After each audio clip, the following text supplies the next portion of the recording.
जय हिंद सभी को मेरी तरफ से। जैसे कि आपने थंबनेल में देख ही लिया होगा कि एक नई वैकेंसी व्यापम के द्वारा जो है लाई गई है, और क्या है वैकेंसी वो पूरा डिटेल से हम देखेंगे। अब मैं आपको क्या क्या इसमें डिटेल बताने वाला हूं वो देख लेते हैं। सबसे पहले तो यहां पर देखिए मैं क्या बताऊंगा आपको। पॉइंट नंबर 1 जो दिया गया है उसमें इंपॉर्टेंट डेट्स दी गई हैं, तो सबसे पहले हम वो देख लेंगे।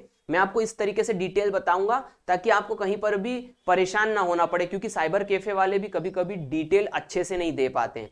तो आप यहां पर समझ लीजिएगा। नंबर 2, पॉइंट नंबर 2 में हम पढ़ेंगे कि कितने पद हैं और उनका विवरण क्या है, यानी शैक्षणिक योग्यता, एजुकेशनल क्वालिफिकेशन, ये जानना आपके लिए बहुत जरूरी है। तीसरा पॉइंट रहेगा कि नियमावली क्या है, क्या क्या शर्तें रखी गई हैं इस एग्जाम से रिलेटेड। चौथा पॉइंट रहेगा कि इसका पाठ्यक्रम क्या रहेगा, सिलेबस क्या रहेगा। तो ये चारों पॉइंट मैं आपको बड़े शानदार तरीके से एक्सप्लेन करके बताऊंगा, अच्छे तरीके से एक्सप्लेन करके बताऊंगा। पूरा वीडियो डिटेल के साथ देखना है कि आपकी एजुकेशन क्वालिफिकेशन कोई आ रही हो तो आपको इस एग्जाम को भर सकते हो। अब जो है मैं शुरुआत से शुरू करता हूं। यहां पर पहली पॉइंट की बात करते हैं हम लोग। यहां पर लिखा हुआ है, पहले तो आप पद का नाम समझ लीजिए, किस पद से ये एग्जाम निकाली गई है। तो इस पद का नाम है समूह 2, उप समूह 2, सहायक लेखा अधिकारी। सहायक लेखा अधिकारी का ये पद है। अब इसकी इंपॉर्टेंट डेट्स पढ़ लेते हैं, आवेदन पत्र के लिए डेट्स। तो पहला पॉइंट आप देख रहे हो, अंडरलाइन मैंने पहले से ही करा हुआ है कि काम की चीजें ही बताऊंगा, व्यर्थ की चीजें नहीं बताऊंगा। आवेदन पत्र प्रारंभ तिथि यानी कि फॉर्म भरने की तिथि जो रहेगी वो रहेगी 8/10/2022, यानी अक्टूबर का महीना, 8 अक्टूबर 2022। अंतिम तिथि क्या रहेगी, 22 अक्टूबर 2022। अच्छा खासा समय मिला है, लेकिन फॉर्म थोड़ा जल्दी भरना।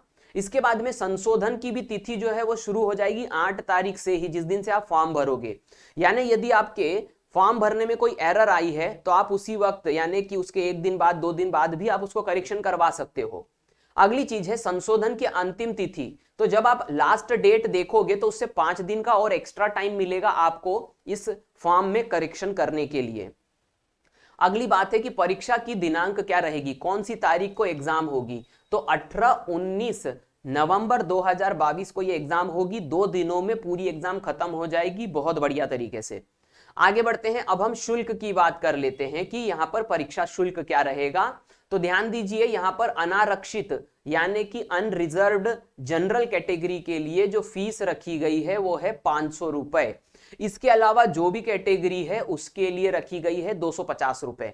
मतलब जनरल कैटेगरी को छोड़ दोगे तो सबको लगेंगे 250 रुपए। इसके बाद में एक और बात ध्यान दे देना, यहां पर विभाग ने कहा है कि 60 रुपए कियोस्क वाले के फॉर्म भरने के आपको अलग से लगेंगे, तो ये इसमें इंक्लूड नहीं रहेगा, ये भी ध्यान रखिएगा। अब हम बात करते हैं समय सारणी की। समय सारणी की यदि हम बात करें तो सिंपल सी चीज है, इसमें आप ये ध्यान दीजिए कि 18 तारीख और 19 तारीख को एग्जाम हो जाएगी। 18 तारीख और 19 तारीख को एग्जाम हो जाएगी नवंबर में, और 2 शिफ्ट में एग्जाम होगी। पहली है प्रातः की और दूसरी है दोपहर की। 2 शिफ्ट में सुबह शाम 2 दिनों में काम कंप्लीट हो जाएगा। 4 शिफ्ट टोटल लगेंगी। यहां पर कुछ टिप्पणियां लिखी हैं, ये मैं बाद में आपको वापस आके पढ़ा दूंगा कि क्या इंपॉर्टेंट चीजें आपको ध्यान रखनी है। सबसे पहले हम ये देख लेते हैं कि कौन कौन से इसमें पद निकले हैं और उनकी एजुकेशन क्वालिफिकेशन क्या है। तो देख, सबसे पहले तो मैं आपको वहीं पर सीधे ले चलता हूं, और ये पूरा पीडीएफ में आपको एम्पेरिकल इंस्टीट्यूट के टेलीग्राम चैनल के ऊपर भी डाल दूंगा, तो आप पूरा पीडीएफ डाउनलोड कर लेना। अब मैं आपको सीधे ले चलता हूं उस जगह पर जहां से एजुकेशन क्वालिफिकेशन शुरू होती है।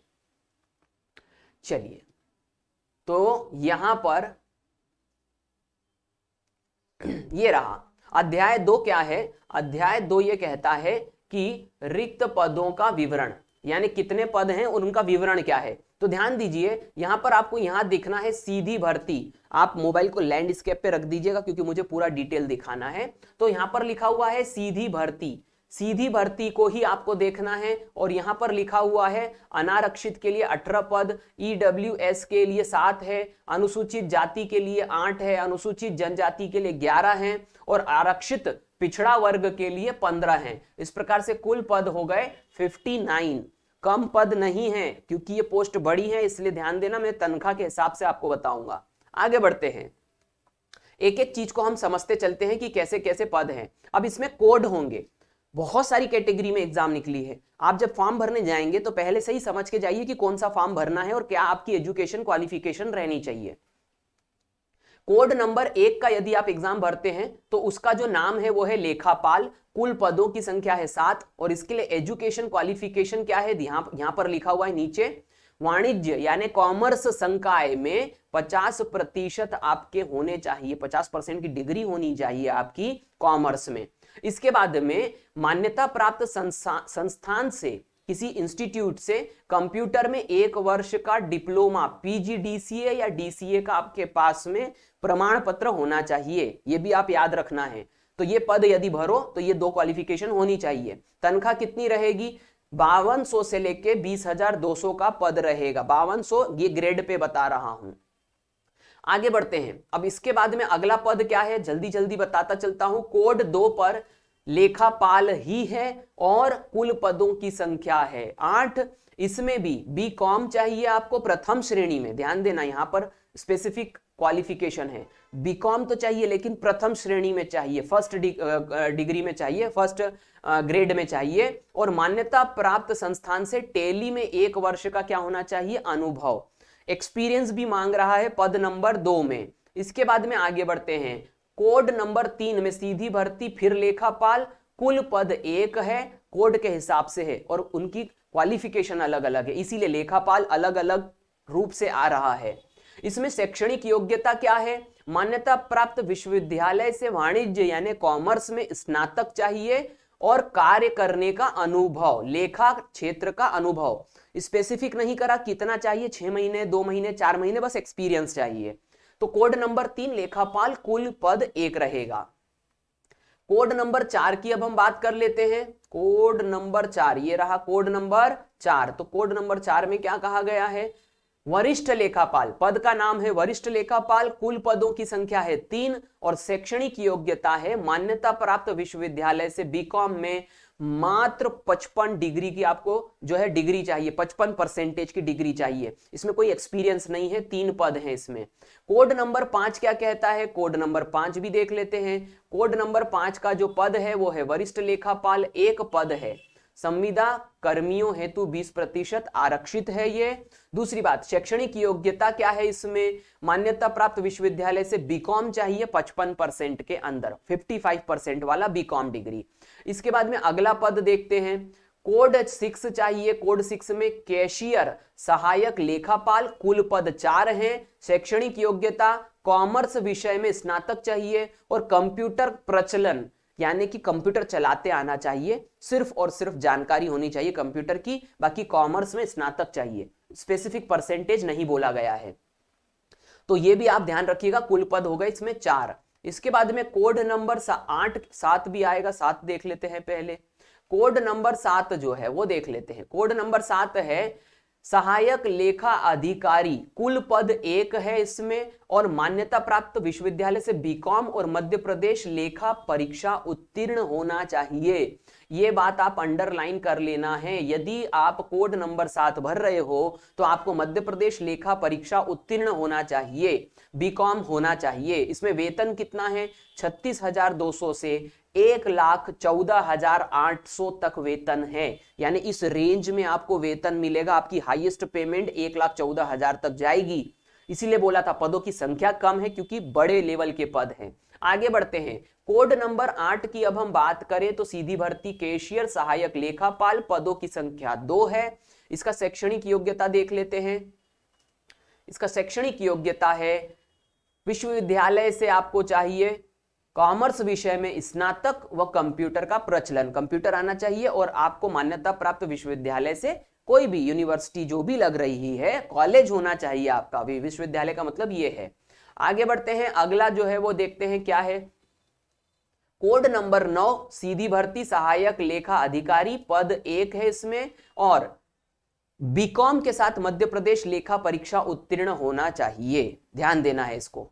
आगे बढ़ते हैं। कोड नंबर 10 देखते हैं। कोड नंबर 10 में है सहायक लेखा अधिकारी, कुल पद 1 है, अधिकारी ऑफिसर रैंक की पद है। विश्वविद्यालय से बीकॉम चाहिए और मध्य प्रदेश लेखा परीक्षा उत्तीर्ण होनी चाहिए। यहां पर यदि हम बात करें तो ग्रेड पे कितना है, 9,300 से 34,800, अच्छी खासी पेमेंट है, इस बात को ध्यान रख लेना आपने। अगला पद जो है, अगला जो है वो 11वां नंबर का देख लेते हैं। कुल मिला के 15 हैं। 11वें पे क्या कहा गया देख लो। कुल 11 कोड में सहायक लेखाधिकारी एक पद है। शैक्षणिक योग्यता बीकॉम मध्य प्रदेश लेखा परीक्षा उत्तीर्ण होनी चाहिए और 36,200 से 1,14,000 पेमेंट रहेगा। इसके बाद में आगे बढ़ते हैं हम लोग। आगे नेक्स्ट जो चीज है वो है कोड नंबर 12। यदि कोड नंबर 12 भर्ती रखते हो तो कैशियर सहायक लेखापाल इस पद के लिए भर्ती करोगे। पदों की संख्या है 3 और योग्यता है कॉमर्स विषय के साथ कंप्यूटर का ज्ञान होना चाहिए। कॉमर्स होना चाहिए, कंप्यूटर का ज्ञान होना चाहिए। आगे बढ़ते हैं, नेक्स्ट क्या है देख लेते हैं। कोड नंबर 13 में कनिष्ठ लेखा अधिकारी कुल पद हैं 7। अभी तक के सबसे ज्यादा पद 7 मिल गए हैं। यहां पर मान्यता प्राप्त संस्था से देखो सिर्फ आपको क्या चाहिए, कॉमर्स की डिग्री चाहिए ओनली, इसमें परसेंटेज का जिक्र नहीं है। 13 कोड नंबर 13 याद रखना, यदि भरने जाओगे तो कोड नंबर 13 कनिष्ठ लेखा अधिकारी कॉमर्स की डिग्री चाहिए। वेतनमान 43,000 रुपए प्रति महीना। नेक्स्ट जो है देखते हैं क्या पद आ रहा है। अब जो है इंपॉर्टेंट आएंगे, ध्यान देना। कोड नंबर 14 कुल पदों की संख्या है 2। लेखा सहायक पद का नाम है और योग्यता क्या है, कंप्यूटर एप्लीकेशन में पत्रोपाधि वांछनीय टैली टैक्सेशन में 1 वर्ष का कार्य अनुभव, टैली चलाते हुए आना चाहिए और उसमें भी 1 साल का एक्सपीरियंस चाहिए।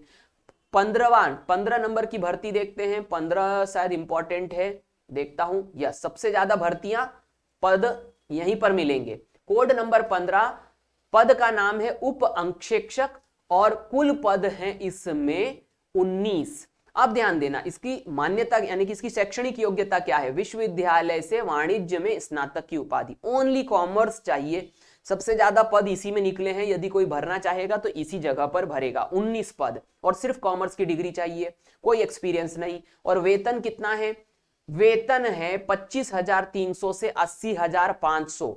ये रेंज है, इसको ऐसा मत समझना कि 80 भी मिल सकते हैं, ये रेंज है। 25,500 25,300 जब शुरुआत होगी तो यहां से होगी और 80,000 तक जाओगे, ये वाली बात है। इसके बाद में आगे बढ़ते हैं। कोड नंबर 6 की यदि हम बात करें, सॉरी कोड नंबर 16 की, तो उप अंकेक्षक कुल 5 पद हैं और विश्वविद्यालय से मान्यता प्राप्त विश्वविद्यालय से वाणिज्य होना चाहिए। ये मैंने आपको पूरे पद बता दिए, पूरे कोड बता दिए। इसमें टोटल 16 कोड हैं स्टूडेंट्स के लिए। अब हम बात करते हैं आगे की। आगे क्या है, 17वां जो है वो बैकलॉग के लिए है, इसलिए बताया नहीं था मैंने, सिर्फ 16 बोले थे। अब बात करते हैं कि नियमावली क्या है, यानी कि क्या क्या नियम जो है इस परीक्षा में लागू होंगे। मैंने आपको सारी डिटेल तो बता ही दी है, क्या शैक्षणिक योग्यता है क्या नहीं है। आगे बढ़ते हैं। अब इसके बाद में यहां पर मैंने इंपॉर्टेंट पॉइंट क्या रखे हैं, ये देखो, ये वाला पॉइंट इंपॉर्टेंट है। आवेदक के पास न्यूनतम शैक्षणिक अर्हताएं आवेदन पत्र भरने की तिथि को अनिवार्य रूप से पूर्ण होनी चाहिए। मैक्सिमम स्टूडेंट को ये कंफ्यूजन होता है कि सर अभी हमारा रनिंग में कॉमर्स चल रहा है तो हम भर सकते हैं कि नहीं भर सकते हैं। तो सीधी सी बात है, इसमें उसने क्या कह दिया कि जब तक आपके पास हाथ में डिग्री ना हो, कृपया कर अपने 500 रुपए बर्बाद ना करें, किसी भी तरीके से धोखाधड़ी करके फॉर्म ना भरें। आपको इसमें कोई इंटरेस्ट नहीं लेना है यदि आपका कॉमर्स नहीं हुआ है तो। आगे बढ़ते हैं। इसके बाद में और भी इंपॉर्टेंट नोटिफिकेशंस में जानकारी है, मैं छाट के लाया हूं आप लोगों के लिए। चलो आगे बढ़ते हैं। और ऐसे ही नोटिफिकेशन, पढ़ाई, सारा व्यापम से रिलेटेड कुछ भी चाहिए तो सब्सक्राइब कर लेना है चैनल को और शेयर जरूर करना है। दूसरा पॉइंट क्या है, ध्यान दो। परीक्षा हाल में जाने के लिए आपको क्या चाहिए, तो बोर्ड की वेबसाइट से डाउनलोड किया गया प्रवेश पत्र चाहिए, काला बॉल पॉइंट पेन चाहिए। ध्यान देना, मैक्सिमम लोग कुछ भी पेन उठा के लेके जाते हैं। ब्लैक इंक वाला पेन चाहिए और वो भी इंक चाहिए, बॉल पेन चाहिए। बॉल वो जो आता है ना जेल पेन, वो नहीं चाहिए। जेल पेन मत लेके जाना, वो यूज में नहीं आता है। बॉल पेन चाहिए, जो इंक वाला आता है, जो स्याही वाला आता है, वैसा चाहिए। आगे बढ़ते हैं। अगला जो है देखते हैं, कुछ इंपॉर्टेंट चीजें और लिखी हो तो इसमें हम पढ़ लेते हैं। इसमें कुछ नहीं लिखा हुआ है, आगे देखते हैं। और भी कुछ लिखा हुआ इंपॉर्टेंट, ये देखो बहुत इंपॉर्टेंट। व्यापम जो है वो कैसे अपने आप को जो है, देखो क्या कह रहा है वो 3.8 में क्या कह रहा है, त्रुटिपूर्ण प्रश्न उसका निरस्तीकरण एवं बदलने के लिए दिया गया अंक। कहने का मतलब है कुछ भी कहो हम गलती तो करेंगे ही करेंगे, इसीलिए उन्होंने पहले डिक्लेयर कर दिया कि हम गलती करेंगे और गलती को फिर ऐसे सुधारेंगे कि त्रुटिपूर्ण प्रश्न और निरस्तीकरण हम करेंगे तो उसके भी नियम इन्होंने डाल दिए हैं। तो यहां पर ये उन्होंने कारण बताए हैं कि किन किन कारणों से हम चीजों को बदलेंगे। वो ये खुद कह रहे हैं कि प्रश्न की संरचना, हम गलत प्रश्न छापेंगे, उत्तर के रूप में दिए गए विकल्पों से में एक से अधिक विकल्प सही नहीं हो, हम 3-4 सही आंसर दे देंगे, कोई भी विकल्प सही नहीं हो हम चारों गलत लगा देंगे। ऐसा होता नहीं है, लेकिन क्या करें, अब ये बताया जा रहा है तो इसका मतलब है कि हो सकता है, या तो इतना बड़ा व्यापम है, आप कोशिश करिए कि किसी तरीके से गलती ही ना हो। आगे बढ़ते हैं। फिर भी मनुष्य है, गलती कर देता है, वो ठीक है, लेकिन इतने सारे मिलकर काम करेंगे तो कैसे चलेगा। फिर उन्होंने ये भी कह दिया है कि परीक्षा में परिणाम में नॉर्मलाइजिंग भी होगा, यानी कि आपके जो परिणाम आएंगे उसमें नॉर्मलाइजिंग होगा मार्क्स में। ये भी मैंने आपको डिटेल बता दिया। चलो अब मैं इंपॉर्टेंट और कोई जो पॉइंट है वो मैं आपको बता देता हूं, ठीक है। तो अब हम जाएंगे 56 पर, आई थिंक देखते हैं यहाँ 55 56 पर भी कुछ इंपॉर्टेंट जो है नोटिफिकेशन है। सिलेबस, हमको सिलेबस पे जाना था इसीलिए मैं यहाँ पर आया हूं। देखो ये रहा सिलेबस, सबसे इंपॉर्टेंट चीज। पूरा नोटिफिकेशन देखो मैंने डिटेल के साथ में आप लोगों के लिए निकाला है। अब पाठ्यक्रम क्या है, यानी कि आपका सिलेबस क्या रहेगा। तो पाठ्यक्रम यहाँ पर है, पहली बात सामान्य ज्ञान, जनरल नॉलेज, सामान्य हिंदी यानी कि जनरल हिंदी चाहिए, सामान्य अंग्रेजी जनरल इंग्लिश चाहिए, सामान्य गणित, सामान्य तार्किक योग्यता यानी रीजनिंग, सामान्य विज्ञान यानी साइंस, सामान्य कंप्यूटर यानी कि कंप्यूटर। और यहां पर देखो अब ये टोटल हो गए 7 पॉइंट जो है, इससे बनेगा टोटल 100 नंबर का पेपर। अब ध्यान देने वाली बात है, कुछ और बच जाता तो वो पूछ ही लेता, यहां तो जब लगता है पेज खत्म हो गया इसीलिए व्यापम रुक गया था। क्या बात है, तो मतलब ये मान के चलो कि भैया 100 नंबर में तो जमाने भर की चीजें पूछ लेगा। उसके बाद में और क्या पूछ रहा है, तो और अगला है पॉइंट नंबर 8, संबंधित विषय पदों की अहर्ताएं। देखो बीकॉम किसमें मांगा है, तो बीकॉम तो बहुत सारी चीजों में होता है, तो यदि बीकॉम वाले होंगे तो उनको अपना सब्जेक्ट डालना पड़ेगा, तो उससे रिलेटेड जो है आपको 100 नंबर का एक पेपर आएगा। पदों की अहर्ता यानी कि जो पदों की जो एलिजिबिलिटी है उसके अकॉर्डिंग। नंबर 2, कुल अंक जो रहेंगे इसमें 200 रहेंगे। तो आपको इस बात पे ध्यान देना है कि ये जो 100 नंबर है ये आपके लिए बहुत इंपॉर्टेंट है। बाकी तो आप इतने समय से पढ़ ही रहे थे, तो मैं उम्मीद करता हूं कि आपको ये डिटेल जो है वो समझ में आ गई होगी। यही बस खास चीज जो थी वो डिटेल की यही थी। मैंने आपको डिटेल के साथ में बता दिया है कि क्या क्या सिलेबस रहेगा, कितना पढ़ना है। अब इसमें यह नहीं बताया, इसने ध्यान देना कि ये कितने कितने नंबर का पूछेगा। तो 7 सब्जेक्ट हैं, उसने टोटल 100 लिख दिया है बस। दूसरी बात, व्यापम की इस एग्जाम के लिए मैं आपको कंटेंट भी अवेलेबल करवाऊंगा, इन सभी सब्जेक्ट से रिलेटेड जो भी आपको यहां पर उपलब्ध करवा सकता हूं सब कुछ करवाऊंगा। स्पेशली मैथमेटिक्स पूरा डिटेल के साथ में मैं आपको पढ़ाऊंगा इस पद के लिए, सब ग्रुप 2 के लिए। तो चैनल के ऊपर बने रहना है। यदि ये वीडियो अच्छा लगा है और ऐसे ही वीडियो चाहते हो तो सब्सक्राइब करके रखना, ताकि आगे आपको ऐसे ही वीडियो मिल सके। देखने के लिए थैंक यू वेरी मच। जय हिंद सभी को।